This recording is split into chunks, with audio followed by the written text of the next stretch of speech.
Hey, welcome to another episode of Super FX, the show where Metal Sonic has absorbed the power of chaos and is super strong. We can't defeat it. If only we had the 7 Chaos Emeralds. I'm Matt. I'm Metal Tyler. Regular Tyler is not here today. It's just Metal Tyler. This is episode number 13. What's up, Metal Tyler? I don't know how to make my voice have a metallic sound, so... And I'm not editing one in for you because that'll take me forever. It's all good. Hey, dude, it's going well. I had to go vote again.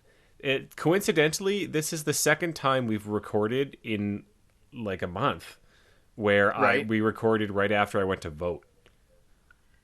What did you have to vote for a second time now? This time it was the municipal elections. Ooh. Yeah. In addition to some other stuff, like you vote for like a counselor and a school board trustee, and there's some referendum. They're trying to get rid of, or they're talking about get rid of daylight savings. Like it's just going to be the same thing all year. You don't change it. I don't know about that. Yeah. I'm not big on that. So up here in the north, we get not that much sun to begin with in the winter, and apparently, like this change they proposed said that that we in some days in like January or December you wouldn't get sunlight until like 10 a.m. So I don't know about that. Huh. I mean, here in the States, there's like a pretty big movement. It's not really a political movement. It's mostly just like a social media movement against daylight savings because it's a little pointless. Is the social media movement a real movement? I mean, it's still like a movement because it's there's people behind it, but it's never been brought up like actually politically. There's probably nothing's moving except your finger scrolling that screen. Yeah, pretty much. Though, like, if we did get rid of daylight savings time, I would at least want us to be left in daylight savings time, like have permanent DST, so that it's always nice. Though we always get that one extra hour. But yeah, it doesn't really matter to me, to be honest. I just think it's a cool little quirk of geography that we do daylight savings time. So yeah, I guess so. Yeah. Anyway, so that was my day. That's cool. I didn't vote today because we didn't have any elections today. Oh, that's too bad. Yeah. You didn't want to spend 45 minutes standing in a school gymnasium waiting for your turn? I mean, usually it doesn't even take 45 minutes, but it was a long one today. Oh yeah. Yeah, it took a while. Yeah. No, usually it's like you walk in, there's someone there who's like, "Hey, what's your name?" You give them your name, and then they're like, "Okay, you're in this district. Go to that table with your district." And then you give them your name, and they're like, "Cool, here's your card. Go vote." Then you vote, and then you put it in this folder, and then you take the folder with the voting slip in it, and it gets fed sideways into a machine. But you have to do it 100% right, otherwise you fuck up, and you got to do it again. But like no one ever fucks up. So sorry, this is entirely unrelated. I just booted up a Super Monkey Ball Banana Mania. Oh my god! Video games. As soon as I turned it on, it like it's in the main menu, and I just got all these like notifications on the screen about every story mode level that you've beaten. Are you serious? I beat the whole game.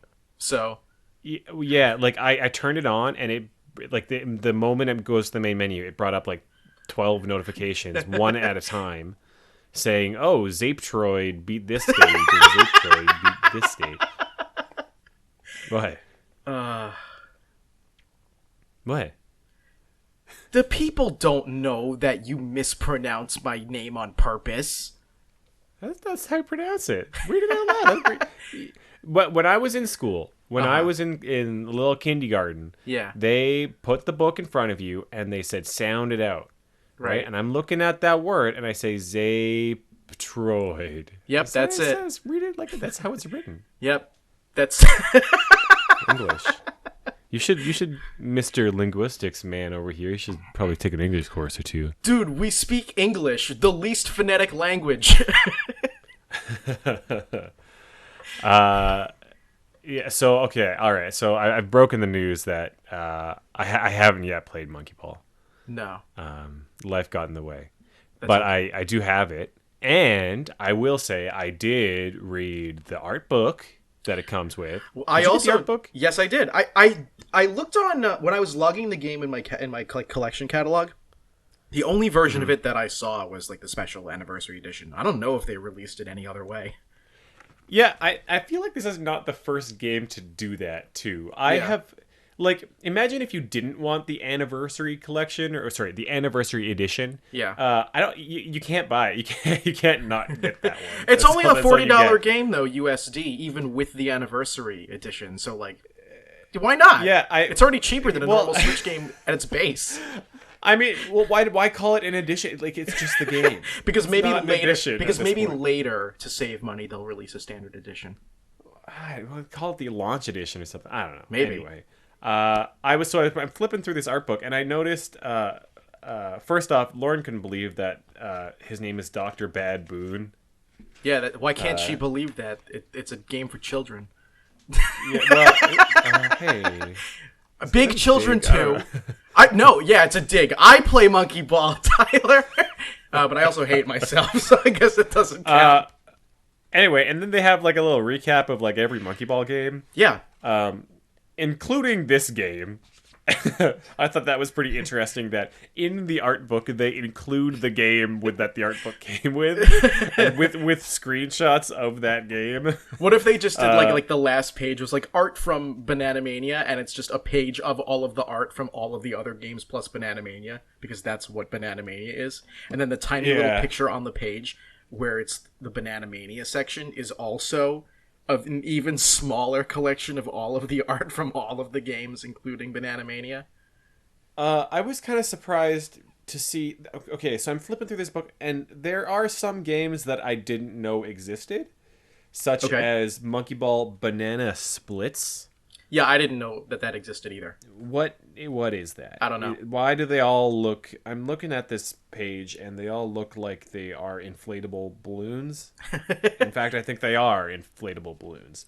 So I don't know what that game is about. I have no clue. But they decided, our friends at Sega decided that it was important enough that they wanted to include it in the art book. So you get art for 2012's Super Monkey Ball Banana Splits, a game that nobody has ever played nor heard of.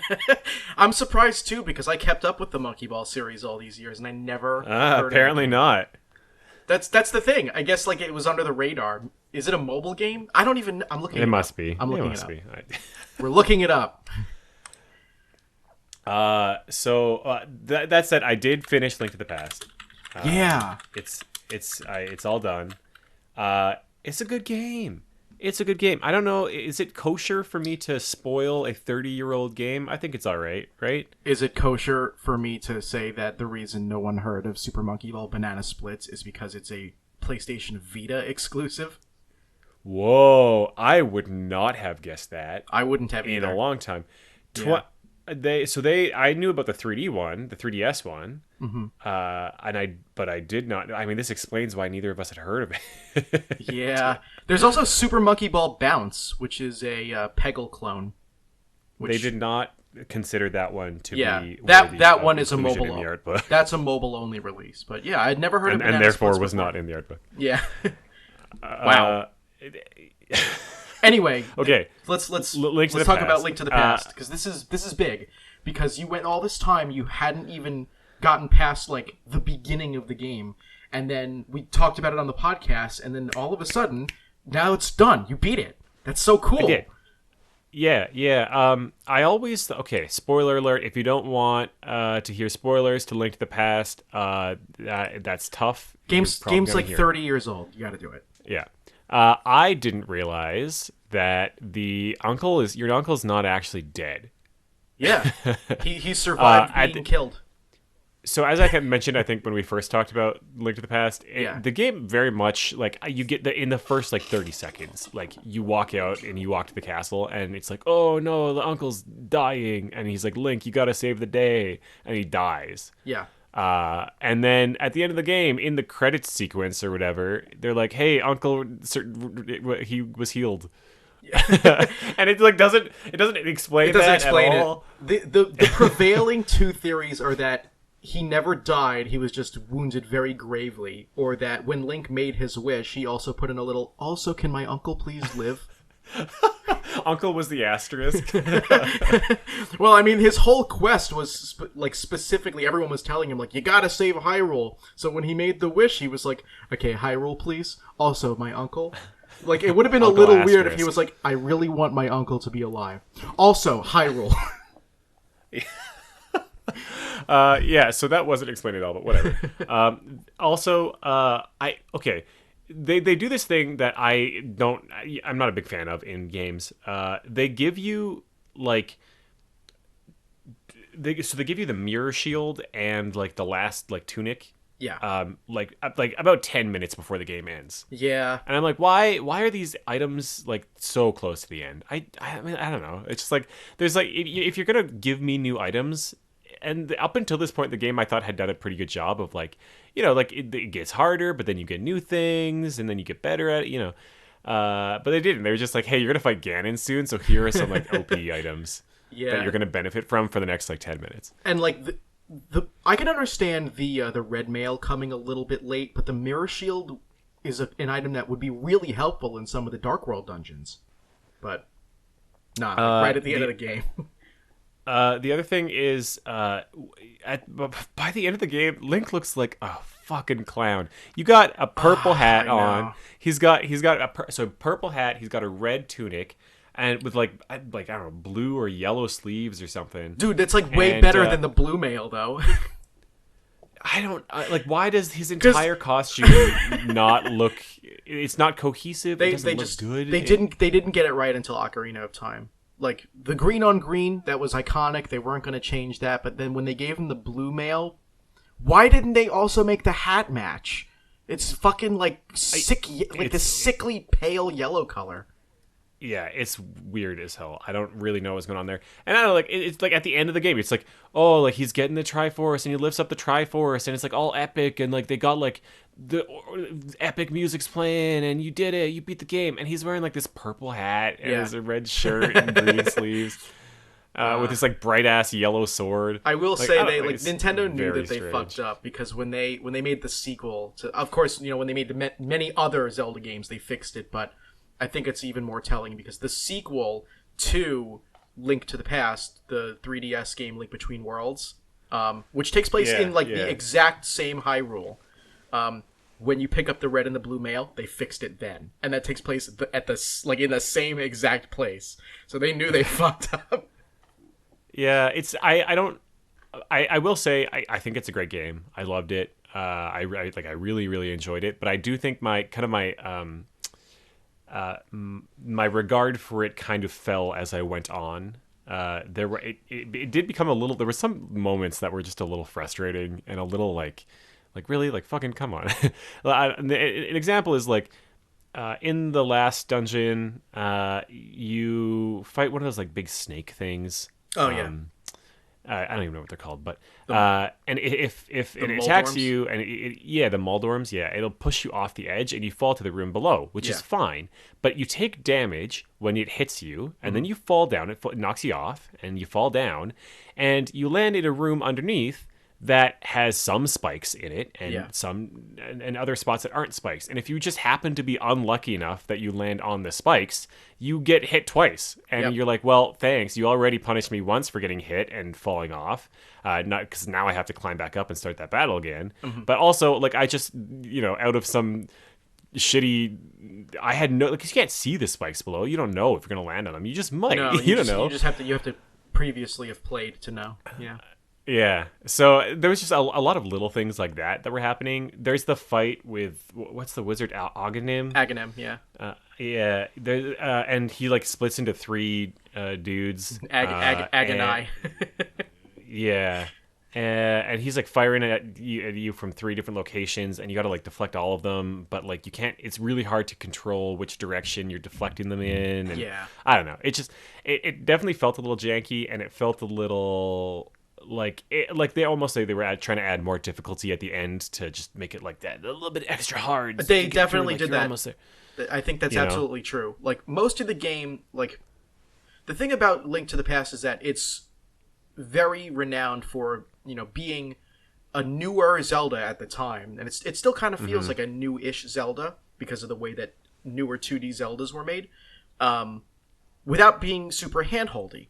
And the game Yeah. just kind of like throws you in. It gives you like items and clues and places to go. And there are NPCs who give you, goals.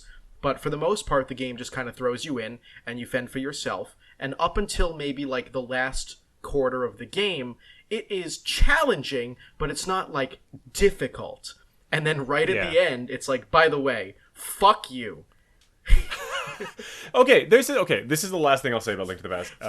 Because we do have to move on. But there's this one fucking moment in the last dungeon where you're in a room and across there's a gap, and across the way there's like a crack in the wall, so you got to go across and put a bomb there to blow it up. Yeah. I know exactly what you're talking about. Okay, so I spent fucking like 15 minutes trying to figure out how to cross this gap. Yep. Okay, so listen up. Up until this point, this dungeon has had invisible platforms that you have to like use the medallion to like reveal them or whatever. Yeah. And so you use the medallion and there's nothing there. It's just a hole. So you're like, okay, well that's dumb. And there's nothing to hook shot onto, which the game has taught you up until this point. Like that's how you get across gaps. You use the hook shot. Nope, there's nothing to hook shot onto. So I'm sort of like 15 minutes like throwing bombs across and like running at it.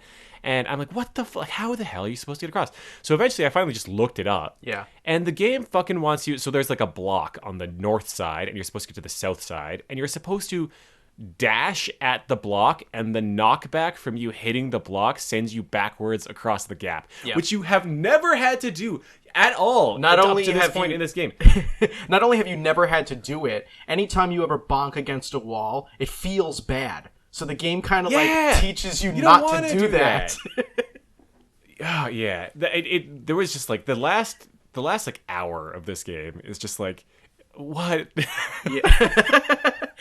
In so many like he looks dumb, the level is dumb, the boss battle's dumb. I don't know. It's just like I'm so like I said, I'm happy with it. I liked this game. I really enjoyed it. Yeah. But it's just like come the fuck on. Yeah, that is something that I'm sure there are like it's like fewer than 1% of players figure that out naturally. My very first time playing Link to the Past, I was really young and I had to look it up then. And still to this day, the only reason I remembered it is because I had to look it up. Like, I think I probably would have forgotten if I figured it out on my own if I played it again. And I mean, I have played it. I have played the game again, but I've played Link to the Past so many times now that since that first time when I had to look it up, I remember every time. But given its challenge, I think that's like the only way to do it. There's really nothing like that you have knockback on the Pegasus boots, but you never use it for anything. It's always shitty. No, it's always bad. It's a bad thing. You don't want to bonk. Yeah. Anyway, Link to the Past in the books. Yeah, sweet. I'm so glad. We got to get you playing more games. I mean, I'm trying. I play when I can play games. That's true. Well, when you come to see me, now that that's actually happening, we're gonna play games. Okay, you know what we should fucking play? Okay. We should play Triforce Heroes. I'd have to pick it up. I actually still don't have it, but I know where I can get a copy. I have it. Don't you need one? I don't think you only need one copy? No, I think... Yeah, you only need one copy. Okay, so here's the deal with Triforce Heroes. Here's my quick side story about Triforce Heroes. Triforce Heroes was a 3DS Zelda game. Yes. Intended for 3 players. Yeah. Which is a very strange number of players, but whatever. And it's like, 2D, classic 2D Zelda. But you have to play it with 3 players. I think there's like a 1-player mode. There's a single-player mode, but it sucks. As far as it's not like, I haven't it's played not like the game. main game. I've only been told. Okay, so I have been on several trips with other people who have 3DSs, and every time I'm like, hey, we got to play Triforce Heroes. Bring your 3DS because we're going to play Triforce Heroes. And everyone's like, oh, yeah, like that sounds sweet. And it's never happened. And I'm not like exaggerating. This interaction has occurred with me like probably about 6 or 7 times. Mm-hmm. And everyone's like, yeah, like let's play Triforce Heroes. So here I am. I'm doing it again. I'm saying we're going to play Triforce Heroes. And we're going to fucking play Triforce Heroes. We need to fucking play that because I don't know when it's ever going to happen. Well, lucky for you, we're going to be at my house where my 3DS is. So brilliant. And let's also, even if we weren't here, whenever I go away to a convention, which we're going to together, I always bring my 3DS because I want to do Street Pass. So Is that still going on? People still doing that? I think so. I haven't heard anything about it being canceled. So Wow. What a strange time in gaming. I used to check that shit every day. I didn't check it every day. I would just bring it with me to school or to events, and I would check Yeah. Oh occasionally. yeah. We could have a whole episode just talked about Street Pass. We could next episode. We'll see. Tell me about Banana Mania. Yeah, so I want to make this short because the game's pretty new, so I want you to experience it, and I want our viewers to experience it without me spoiling too much. Although there's really not too much to be spoiled, but oh god, it's so fucking good. But what they basically did was they took every, and I mean every single level from Super Monkey Balls 1 and 2, and I'm pretty sure every level from Deluxe as well, although I think it's just most levels from Deluxe, and they just they just fucking shoved him into all these different game modes. The regular story mode is the same story mode as Super Monkey Ball 2, but everything's a little bit amped up a little. So if you play Super Monkey Ball Banana Mania's story mode, you are going to play Super Monkey Ball 2. It's the exact same experience with very minor but very challenging differences. They did make some things easier and some things a little bit easier to grasp, but other things are a little more challenging than they used to be. Also, all 10 tracks are different. Although, in the shop there's an option to purchase, for in-game currency, the original tracks. So if you want to listen to the original tracks, you can. Oh, that's cool. And there's mission modes where you can... every stage has a certain number of missions, and some of them are just as easy as beat the stage at all, or beat the stage without using the helper function, which that's the same as beating the stage, because why would you use the helper function? That's not fun. And then some are get the red goal, and I'm like, oh god. And others are beat the stage in 10 seconds, or beat the stage in 40 seconds on longer ones. So you get a lot of replay value out of it. There's tons of different costumes and characters, and there's a million different types of challenge modes, which all feature stages from Monkey Ball 1 and 2 and Deluxe. And probably the best thing for me personally is all of the fucking party games are back. Which I used to spend a ton of time playing the party games with my sister. Yeah, that was my biggest memories with Monkey Ball are the party games. Yeah, Monkey Target, Monkey Billiards, and fucking Monkey Boxing, I think it was the one where the fucking big ass punchy glove is. I used to play those all the time, and Monkey Baseball. Yeah. So do you think it lives up? Absolutely. This was supposed to be. Yeah. This was supposed to be the redemption tour for Monkey Ball. I am usually not a fan of remakes, and when you boil it down, the story mode of Banana Mania is just a remake of Monkey Ball 2. But I think it's done well, because there's so much additional content that it is basically a whole new game. There's new music, there's missions, there's different game modes, there's different challenges. There's so much to get and collect. It's going to be a completionist's dream, because none of it is that much of a bitch to collect. A lot of it is just do it in a slightly shorter amount of time than you've already done it, or just do it at all. Unlock this costume, unlock that costume. And it's so much fucking fun. After I finished the story mode, there was a part of me that was should I just 100% this right now? Because I usually like to play games in 2 sittings. Are you gonna? No, I'm going to eventually, but I decided there's still a lot of things that I haven't played because I was backlogged with Pokemon. So yeah, of course. But yeah, it's so much fun.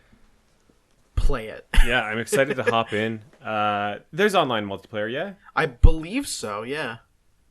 I hope so. Anyway, we can hop into that. I do want to hear. So I have not yet picked up Metroid Dread. And the reason I'll tell you why. I've talked on the show before about the Shoppers Drug Mart program, about getting the points. So they happen to have so it kind of used to be that you would get they would announce these points events where you get 20 times the points if you buy stuff on this weekend. Now, just like everything, all the offers are on the app. And so you got to like open the app, and like it's all like personalized, timed, algorithmic offers. So it's like, oh, maybe if you open the app today, you'll have the offer that you want. And anyway, so I had an offer for like 20 times the points or whatever it was for like one weekend or last weekend, and I was like, okay, great. Like I'll wait and I'll pick up Metroid Dread, and they didn't have it. And Wow. I go on the website, and I'm like, maybe I can order it on their website, and the website says it's sold out. And I'm like, oh, that's baloney. Like, that sucks. But, like, I guess it makes sense, with the whole collapse of the global shipping trade market. That's fine. Yeah. I'll check again on Monday or whatever. And I check again on Monday. And not only is it not there, but it's like they took down the listing for it entirely. Like, it's not on the What? website at all anymore. Yeah, I don't know. So I don't know what that's about.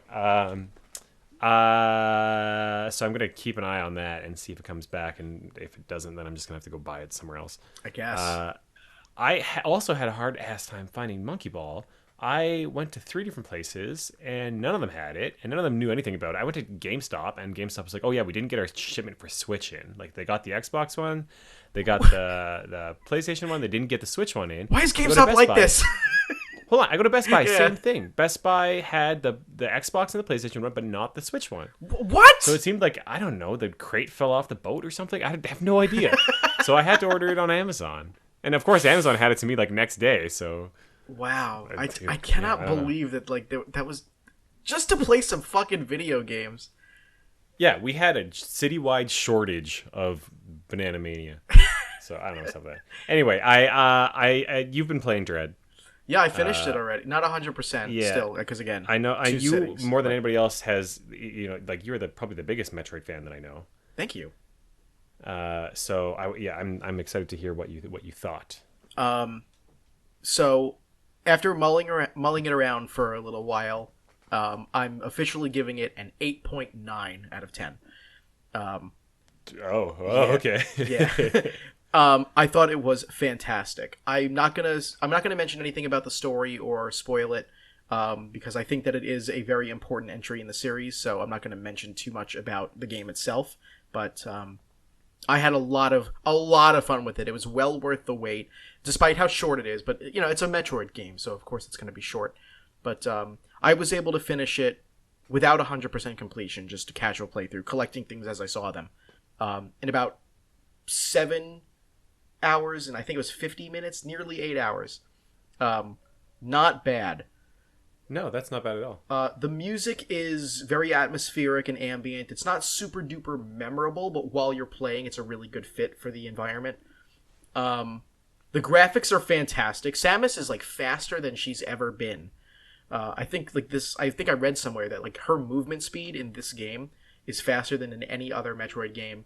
Obviously, not counting the speed booster, but That's interesting. Did you find it was like hard to control because of that, or different maybe? so there were actually aspects of the game that I thought were a little difficult to control until I got used to them, but that wasn't one of them.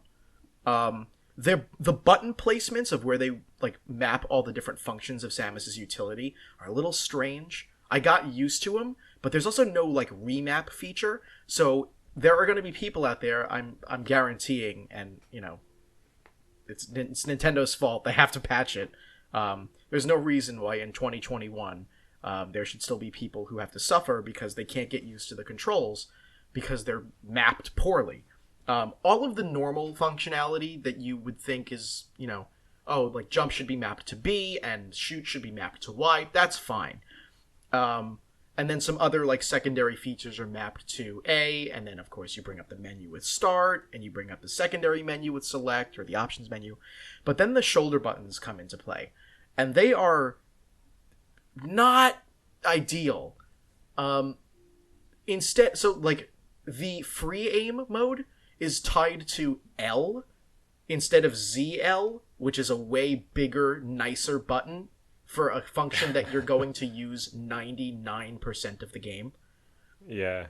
And they map the morph ball to ZL instead. And I'm like, what? No, I want that big fucking fat patio for the missiles. You know how easy it is to just fucking like click down that big ass button? Why the small one for the function, or not for the missiles, for the free aim? Well, actually, that brings me to another point, because missiles are mapped to just R instead of ZR. Again, the bigger button and the more comfortable button to use for a function that you're gonna use for, I would say, about 80% of the game. Yeah, I feel like there's some unwritten video game rule. Yeah. Especially in the last 20 years, where if you have a ranged projectile weapon, it's gonna be back there. And that's fine, but so you don't tap the button to shoot a missile. You hold R to enter missile mode, and then you press Y to shoot a missile. Which also That is so strange. Yeah, which I think still begs the question, if I have to hold the button down, why wouldn't I hold the button that my fingers naturally gravitate toward? The bigger one. They're just not... Yeah. when you hold the controller, naturally, your index fingers are going to be slightly diagonally posed, and they touch the trigger buttons instead of just L and R. They touch the Z triggers. Why wouldn't those two main important functionalities be on those two buttons? Instead, they mapped the morph ball to ZL, and the grapple beam is on ZR. Two functions that they do get used a lot, but not nearly as much. So, that's why I can't give it, a 9, or maybe a 9.5. I had to take some points off, because even though I did get used to them, there were still times where in the middle of combat I was fumbling around pressing the wrong button, because I'm just so used to the bigger button being the bigger function. And free aim and missiles are bigger functions than morph ball and grapple beam. They are. They're more important functions. But those are my only real complaints with the controls. As far as the game and the story, everything was beautiful, as far as I thought. Are you going to go back and complete it? Of course. It's just a matter of time. Yeah. Whenever I play any game, I am always going to go back and 100% it. I just don't usually like to do it right away. I like to get 2 play sessions out of it, so that, a year, maybe 2 years from now, I will forget everything. And then it'll be a nice, new, fresh experience for a second time, but I'll 100% it. Yeah. Do you feel 8 hours? You said around 8 hours. Do you feel was around the right length for it? Do you wish that it had gone on longer, or did you kind of feel like you were it was a good complete package? I always wish that Metroid games would go on longer, because I love playing them. But yeah, of course. The way that Metroids are built, it relies heavily on a lot of backtracking, and things are contained on purpose to make exploration a thing, and there has to be a way to easily get around all of the environments, so they can't be too big and the game can't be too long for that reason. So I understand why Metroid games are usually they float somewhere around the anywhere between 6 and 10 hour mark for a casual playthrough. That's fine with me. I always wish they're longer, yeah, but it doesn't take away from the experience. I thought it was fine. It was totally fine. Cool. Yeah, I'm stoked to play it. The reviews look great, and kind of getting that a solid review from you as well kind of cements it for me that that sounds like it's a must play. So I'm excited to pick that one up whenever Shopper's fucking Drug Mart has it. Yeah, Shopper's Drug Mart, if you're listening, get your fucking shit together. Figure out your shipping issues. Yeah, what the fuck? Yeah. I'm hoping I'll be able to pick it up before. I'm certain. Well, I'm not certain, but I'm surely I'll be able to pick it up before I take the plane over to you. That could be a good plane game, I think, for me to do on the way over. Yeah. On our way over to Retro World Expo. Dude, I cannot fucking believe that it's only 2 weeks away that I'm gonna see. 3-ish, but fuck, dude. It's so soon. I can't believe I'm gonna see you again. I think this is the official announcement right here is that Super FX will be at Retro World Expo 2021. There's no events planned, but if you see us on the show floor, come and say hi. Yeah. Snap a pic. We'd love to meet you. And we'll surely be at a lot of panels and and hanging out. So if you see us buying games, feel free to come collect with us. We love that sort of thing. So tell us about your games. that's the headlining story, I think. But we will jump into the real gamer news with a Z, or it legally does not count.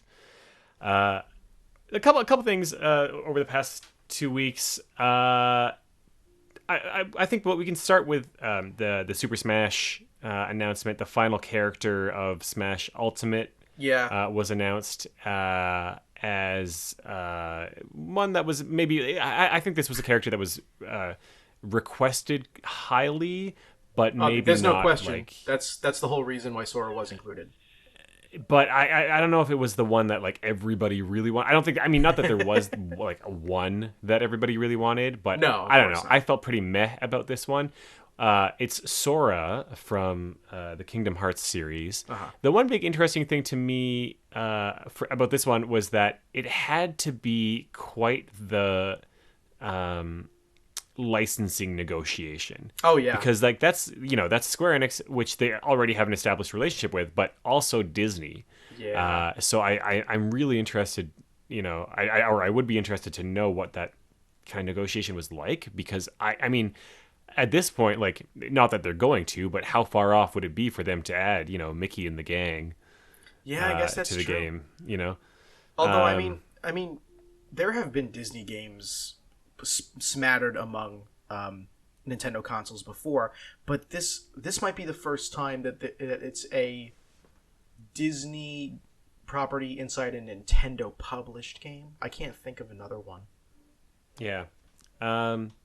It is, at the end of the day, I feel like he is still another kind of like sword fighter ish. He's another spiky haired anime boy. We have like 8,000. Yeah. Of them. So doesn't bother me. That's why for me it wasn't like super thrilling. Not that I'm like the biggest Smash player ever. I hop in every now and then to kind of get up to speed with the latest characters and such. But it's not a different. It's no Piranha Plant.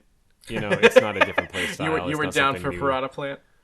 Oh yeah, it's interesting, right? Like, Yeah. it's not an anime sword boy. So it was like super duper early in the morning when the direct took place for the Smash reveal, and I had off that day, which was really nice. But on my days off, I usually like to sleep in, and without even thinking about it, my body just like I naturally stayed up late the night before, so I really like fucked myself. So I did the only imaginable thing that I could do. I stayed up all night, all the way till 10 a.m. my time, so I could catch the direct, and then fucking collapse. Oh my god! So when Sora was announced, I was like, cool. You were Snora. Yeah, I was Snora. I think it was really exciting to see Sora, especially because his inclusion marks an actual time that Sakurai said, "Hey, this is the character everybody wants. Let's just do it. This is the highest voted character in Smash Brothers for that ballot that we put out. We put out Bayonetta, we put out Banjo, but everyone wanted Sora, and we said no then. But let's say yes now." I was still hoping for Master Chief, personally. Honestly, Master Chief I think would have been super cool. I have a lot of nostalgia and a lot of fondness for some like bit mascot characters. So even though it was never going to happen in a million years, I wanted like Croc or Gex or Glover. But I think there were plenty of other characters who also deserved to be in, like Crash or Spyro. They could have went so many different ways with it. Yeah, they definitely they only had one pick, and you know what? Since Sora was the one that everybody voted for the most, that was the right pick. It was the correct pick. Yeah, for sure.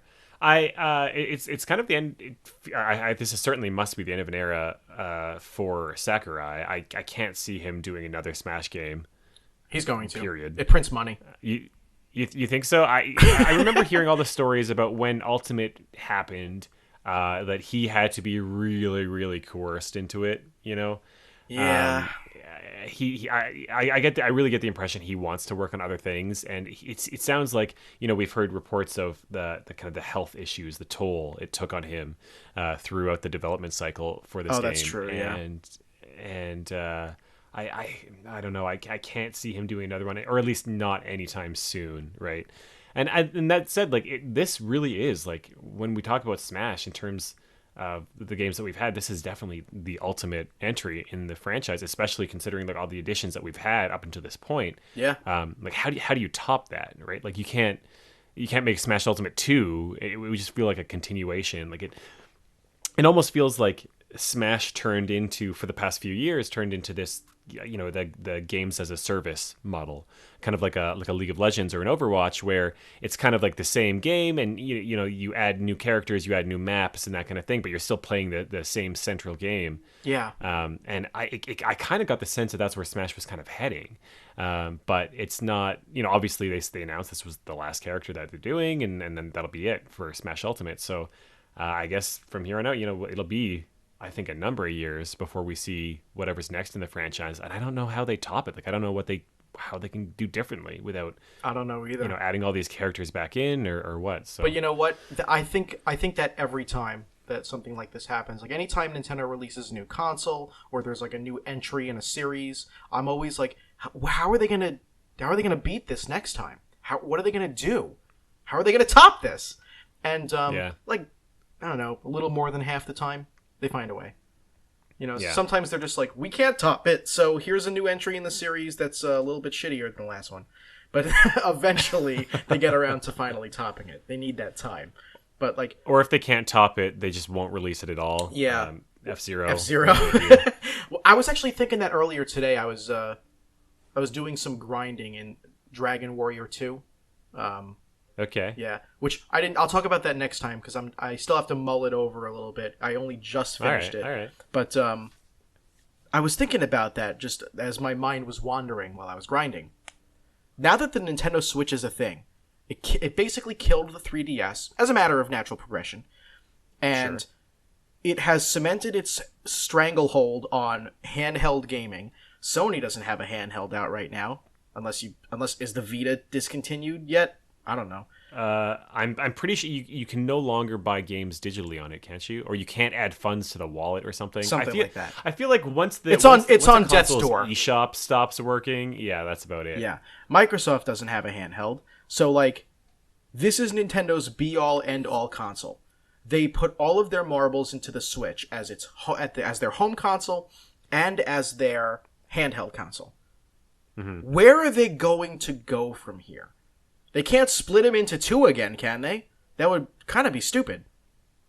No, I think you just kind of refine it. Like I think over the years that the tech's going to get better, right? It's going to get more powerful. We'll be able, like, we will see a 4K Nintendo Switch, if not Switch type device. Yeah. At some point, right? Like it's just a progression at this point, and I think that's kind of the same kind of way that all tech is going these days. If you look at smartphones in the past 5, 6, 7 years have been largely uninteresting because it's all just a piece of glass, right? That they all do the same kind of shtick. So I feel like with the Switch, it's very close to being the perfect formula for a game console, I think. And it's just, with a little bit more power, a little bit more refinement, that's pretty much all they can go. Because you're right, I don't think they can split it into two anymore. I think this is kind of what we're stuck with. Yeah. I mean, no, I don't want to say stuck with, because I do think it's a good thing to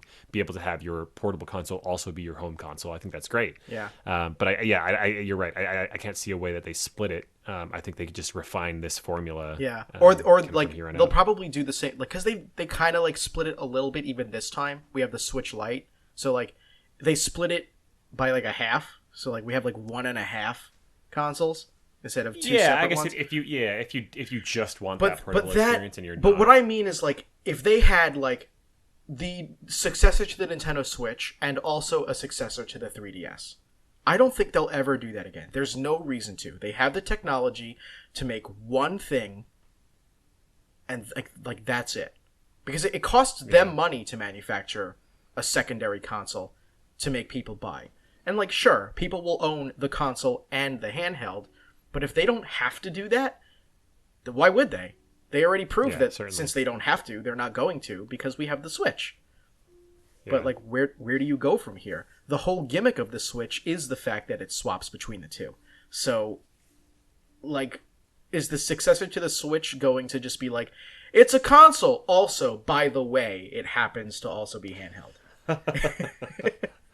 Yeah, I don't think you can move away from it. Yeah. So, yeah, it'll be interesting to see because I mean, it makes me feel old to say that the Switch is 4.5, almost 5 years old now. I know. I remember the press release when it was first announced. I was taking a dump at work back when I worked at an office, and somebody messaged it to me on the Facebook. company dime, Breslau. On the company dime. Hey, boss makes $1, I make a dime. Always poop on company time. We gotta. Well, we are running on. I don't know. What? Yeah. How much time? Go. What is? Oh shit! We're like 40 something we're minutes. Rambling. In. We're ramblers. Okay, today. then I'll just mention we got, super duper quickly because you didn't it. see it, and I'm interested, but not like wholly. But there was an Animal Crossing. This is what I want Direct. to talk about. Yeah, I want to hear about it. Yeah, everyone is here, just like Smash Brothers. They are bringing back many characters who haven't appeared yet since the last entry in the series, New Leaf. So Tortimer's back. Different like people from New Leaf that were in like Main Street are back. So like Kix is here, and like Gracie's back. There are different ways you can design your house. You can add partition walls, and they added they added the roost, so you can go hang out and have a coffee, and you can invite friends over to have a coffee, and you can have a coffee with your favorite villager. So like just adding some dating sim elements to Animal Crossing. Animals have been like fine-tuned to have slightly better personalities because a lot of them were a little boring, if you ask me. They don't have the same charm that they used to have in the older games. People, some of the villagers can now like invite themselves over to your place, or they might just show up without knocking. Oh wow! Oh yeah. boy! Okay. And they will invite you to their place much more often than they used to. Okay. This sounds like a pretty big update. Yeah, well, the biggest part is they added a whole new game mode where now you can go to work. And, like, your job... What? Yeah, so, like, Tom Nook recommends you as, like, the prime employee candidate for, like, this job... It's, like, Paradise something. I don't exactly remember. I have to look at it again. But you are going to be, like, the resort planner for an island paradise. Like, it's an archipelago nearby where your island is, and people are vacationing there, so you have to design that vacation paradise. So you design all, like, the summer homes, and all of the different events, and all of the stuff that you do there, you can learn and bring back with you to your island. So, like, it's pretty cool. What on earth? That's wild. Yeah, and if you download the Nintendo like online expansion pass that includes the Genesis and N64 games, that's included. Which we also have to talk about. Yeah, that's included with it. Okay, so it's like a separate paid DLC. It's paid DLC, yeah. Type thing. This is the last major update for Animal Crossing, Nintendo says. So, but this is a pretty big update. We're actually getting a lot. Yeah. We're getting even more certainly. than I mentioned. There's new items, there's new clothes, there's new functionality with things before. Like, before you couldn't, like, use designs that could only be used on the walls of your house as clothes, but now you can. Like, they just added all of this freeform functionality. It's super fucking That's cool. wild. And it might make me want to pick it up again. I have a hard time because, you know, I myself, like everyone else on Earth, you know, went like head first into that game during the first steps of the pandemic, and then kind of fell out of it. And I just don't think I can go back to it now. Mm-hmm. As awesome as a lot of this sounds, and as much as I love Animal Crossing, like, don't get me wrong, it's one of my top franchises of all time. I love Animal Crossing. You and I kind of play the same, where like we'll get to a point where like I've done everything I need to do, and then like we'd never touch it again. Yeah, but I just know like that hassle of going back to the game after you've set it down for a year. Oh yeah. And like trying to figure out where everything is, and everyone's mad at you because you haven't visited them. And there's weeds everywhere, you know. And I just don't think the benefit. I think they have to find some way to overcome that. Mm-hmm. You know, because I don't think I'm alone in feeling that way. No, I don't think so. Yeah. And so I think introducing a lot of new content is awesome, and I think it will get some people back on board. But I think they also have to, you know, there has to be some sort of, hey, you haven't played in X months. Let's ease you back in here, and don't worry, nobody's gonna get pissed off at you for not being here, so it's all good. Once you have like overcome that hurdle, though, it's easy to get back into. I've done it before. I'll do it again with this, if and when I decide to finally go back. But let's talk about the Nintendo Switch expansion pass, because you mentioned it. Yeah, so we talked last time about the new Nintendo Switch Online expansion pass is what they're calling it, which is just a terrible name. But this is kind of the add-on that will get you N64 games and Genesis games on the on. I always want to say virtual console On the service, yeah. On the service, which is great. And when we saw that this was announced, we all kind of said, "Hey, this is going to be like, an extra $5 or whatever." They announced the pricing. It is not an extra $5, ladies and gentlemen. It is double the cost of the regular plan. If you want the expansion pass, the individual plan goes up from $20 a year to I think $40 a year. If you want to have the expansion pass, which I thought it was 50 US dollars. Is it 50? I think it's $49.99 exchange rate. I can't keep up. It's a lot. It's a big ask. I was extremely surprised to hear that. Me too. I thought it was going to be like at the very most 30, maybe 35. Yeah. So I mean, typically with this kind of thing, $5, whatever, like $5 extra a year, or $10 extra a year. Yeah, whatever, that's nothing. That's nothing. Like, sure, absolutely, I'll go in on that, and that way I can play.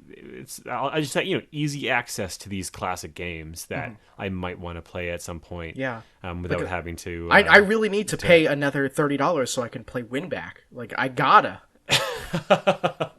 Yeah, I honestly. I can't believe I'm really saying this, but like I might not get that. Yeah. Because I don't know if I see the value in it. And I know that I obviously like am privileged to own most of those games that are on the service. But even then, it's like that's a big ask for some old ass games that we both already have. I was really hoping they would do Game Boy or Game Boy Advance even. Yeah. Game Boy was the next thought that I had that they would do. Sure, and I think the Switch is like the perfect console for that. For that sort of thing. Especially with Pokemon. And there's sure, and the Game Boy Advance games in particular, like it's not easy to play a lot of those games. Yeah. Like if you want to play Minish Cap, like you have to get a Game Boy Advance and the cartridge. Like that is the only way. Yep. Besides emulating it, obviously. So like I don't know. It's like it's just mind-boggling to me that they haven't gotten there yet. Especially considering the 3DS had the Ambassador program. Yeah. And it had a bunch of stuff on there. So it's like they've done it and they've shown they're open to doing it with Game Boy, Game Boy Advance. So like where is it? Why not? It's just mind-boggling to me. Like the value proposition here is just especially because like at the outset, we're only getting 9 N64 games. And, like, yeah, we're getting a lot of Genesis games, but I put Genesis games on, like, the same level as Super Nintendo games, and we got those for free. So, like, what is happening? Why is it $30 extra for a bunch of Genesis games and 9 common N64 games? And fucking Winback?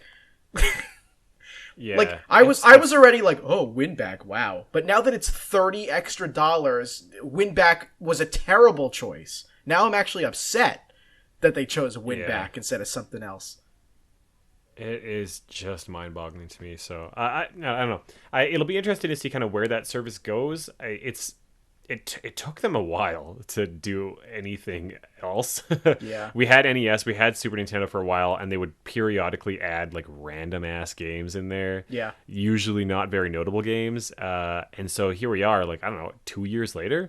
And now they finally announced, they finally announced new consoles, and it's $30 more, and it's, not a whole lot. You get Winback. It's weird. Yeah. All right, we got a few minutes left. I know you look. If we go over a little bit, it's totally fine. I'll see what I can do to edit it down a little bit. But I mean, if we go over by a few minutes, it's fine. Our listeners love us, right? right? You can stick around for a little bit. You can just you're on your commute. You can park your car. Just sit in the car, relax, Yeah. listen to the sounds of our voices. Talk about. Well, listen to the Uh, good sound of Tyler's voice and the grating, shitty sound of my voice. no, no, no! Don't He's like, say he's that. totally like shaking his head yes while he's going, no. You got. I've got a pickup story. Okay. Um, for once. And this is maybe just like more of a heartwarming, touching story, I think. Boring. No, go ahead.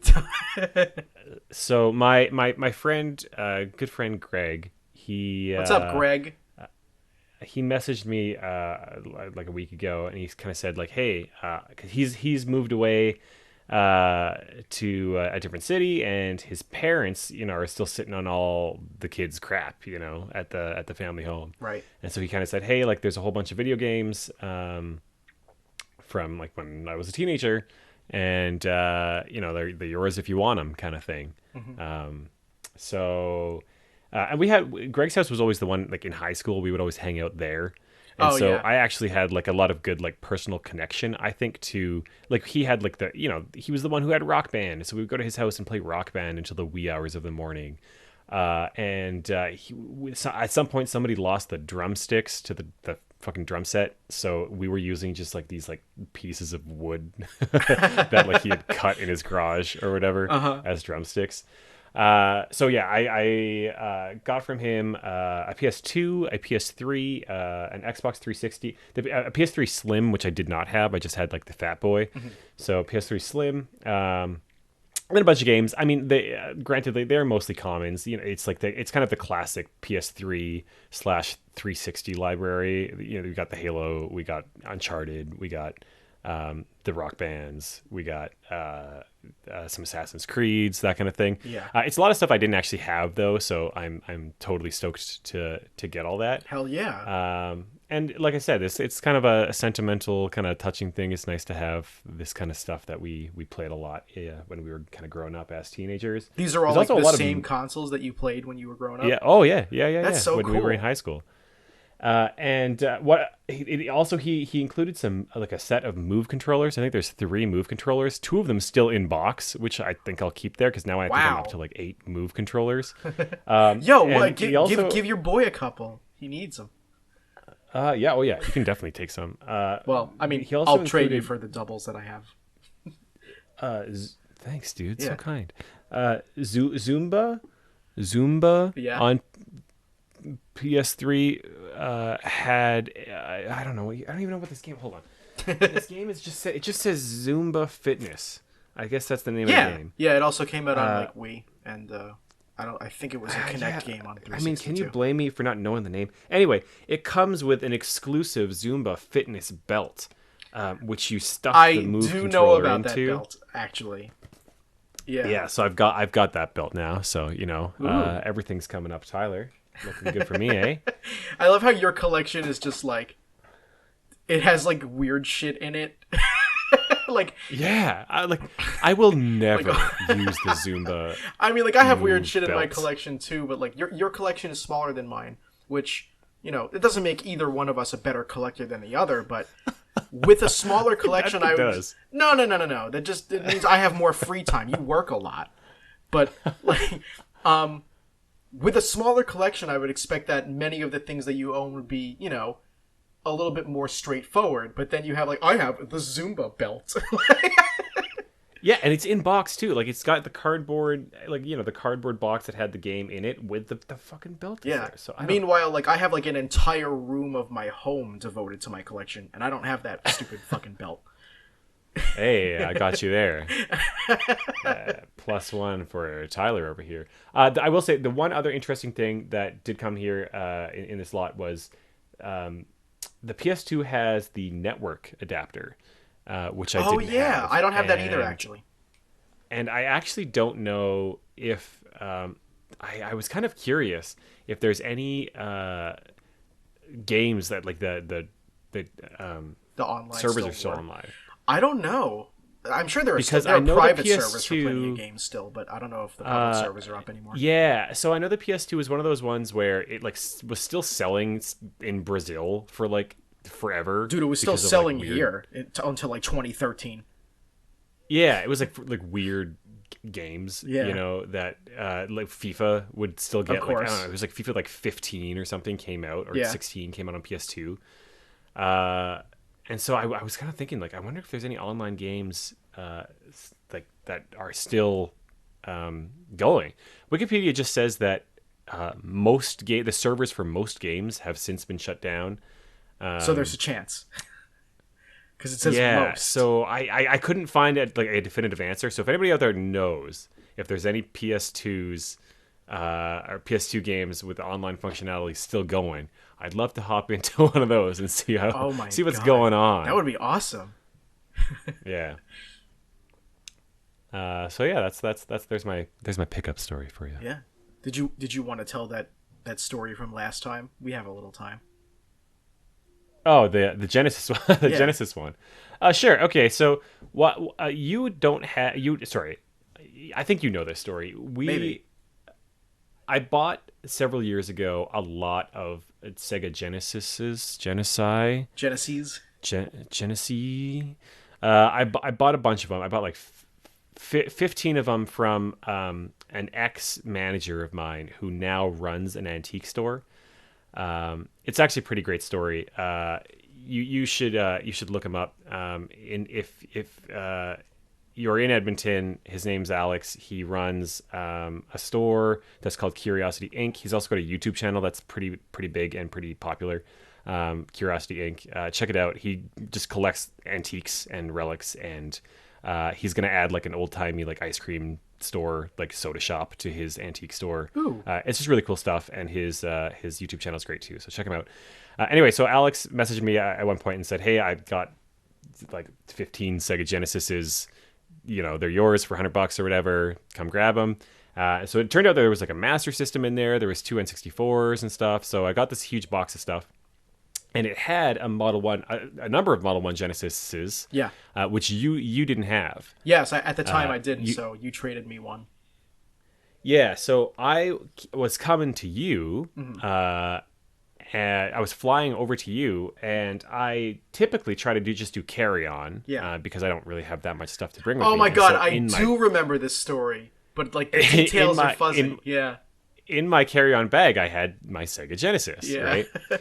And so, which is whatever. And so I'm like going through airport security with my carry-on suitcase, and I put it through the scanner, and they say like take out like any like laptops or whatever, and it did not occur to me even in the slightest that I would have to take out the Sega Genesis. In retrospect, absolutely, that probably would have made 100% sense. I think I would have but felt the same, where I was like, well, I mean, yeah, well, in the not a moment, I pull out laptop. my laptop. I took my belt off, the whole 9 yards. Yeah. And I sent the bag through. And then I'm like waiting on the other side, and I can see that, you look back and you can like see the dude like reversing the belt so the thing goes back in the scanner, and it's like Yeah. your bag. And you're like, oh, and you're god like, damn it. Shit.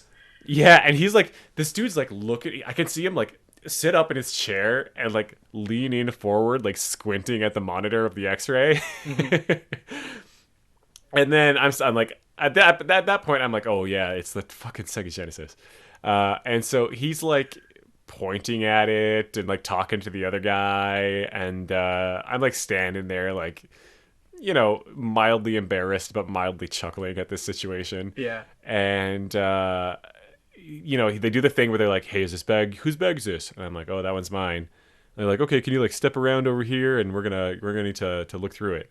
Right. And so I walk over, and as I walk over, I'm like talking to the guy, and I'm like, oh, it's I forgot to take out my Sega Genesis.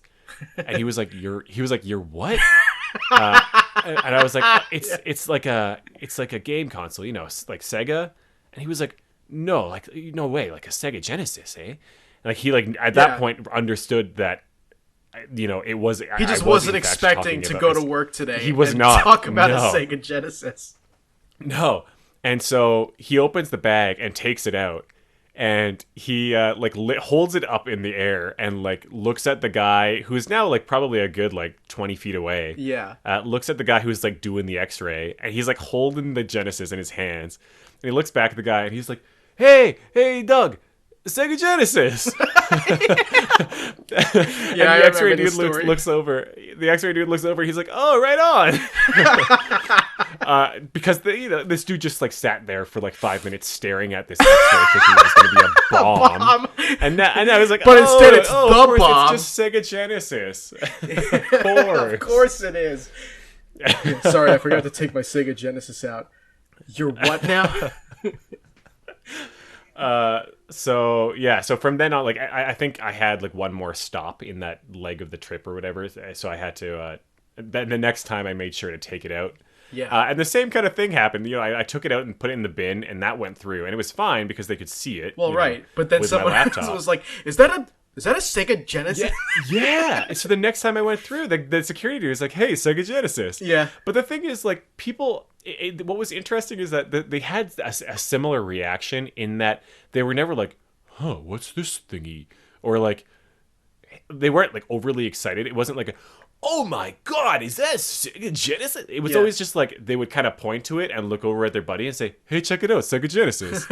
It was always just like not that thrilling, but like a mildly exciting part of their day. Yeah, one time I was on the train with one of my exes, and I was in the middle of playing through the Fidgets on Game Boy, and I was like, you know what? I want to be like cool and hip and retro, so I brought my Game Boy Pocket with me to the city. We were on the train, and somebody like walks up beside me, and they're like, "Hey, excuse me, I don't want to bother you, but like, is that a Game Boy Pocket?" And I was just like, "Yeah," and they're like, "Yo, that's cool, dude. All right, have a good day," and just. They just wanted confirmation. They just needed to know for sure that it wasn't some knockoff. Like, nope, it's a Game Boy Pocket, all right. They thought maybe it was a Game Boy Color. Maybe it was an original Game Boy. No, it doesn't have... Maybe it could be a Game Boy Pocket. It's not big enough, and it doesn't have an ass, so it's got to be a pocket. What do you think would have happened if they walked over and they were like, "Hey, is that a Game Boy Color?" And you were like, "No, it's a Game Boy Pocket, actually." And they'd be like, "Oh, fuck off, man." Well, I mean, off. if they straight up were like, "Yo, is that a Game Boy Color?" The way I would probably handle it is like, close. It's the Game Boy Pocket. It came out before. I'd be a little nicer about it. Like, I wouldn't be like, actually, it's a Game Boy Pocket. Color wasn't invented yet. Yeah, that was another like. That's so cool though. I remember you telling me that story, but I didn't remember the details. So like hearing it again, it's like fresh. I love that story. Yeah, so now your Sega Genesis Model 1 Genesis has a little history to it. Yeah. Well, I mean, it already did, because it was given to me by a friend, and that's all the history I need. Aw. Yeah. Should we wrap it there? Yeah, I was going to tell another story, but you know what? Like you did last time, I'm going to save it for next time. It's not that interesting, but it's cool enough. Yeah, we're way over time, and we're ending on such a touching special note. Yeah. Folks, that's going to do it for this show. To learn more about SuperFX, you can visit our website, superfxpodcast.com. You can find our show wherever you find your other favorite podcasts, including Google Podcasts, Apple Podcasts, and Spotify. You can follow us on social media, including Twitter, Instagram, YouTube, and Facebook, at SuperFXPodcast. Reach out with any comments or questions on social media or by sending us an email, hi@superfxpodcast.com. That's hi@superfxpodcast.com. If you like what we're doing and you'd like to support us, please consider becoming a patron at patreon.com/superfxpodcast. If you're listening on YouTube, consider liking, subscribing, and leaving a comment. If you're listening on Apple Podcasts, help us out by rating and reviewing our show. Special thanks, as always, to Kenny Martin for our theme song. You can find him at Kenma, that's KENMA.bandcamp.com. And a special thanks to you. Thank you so much for listening, and we'll see you next time. Later!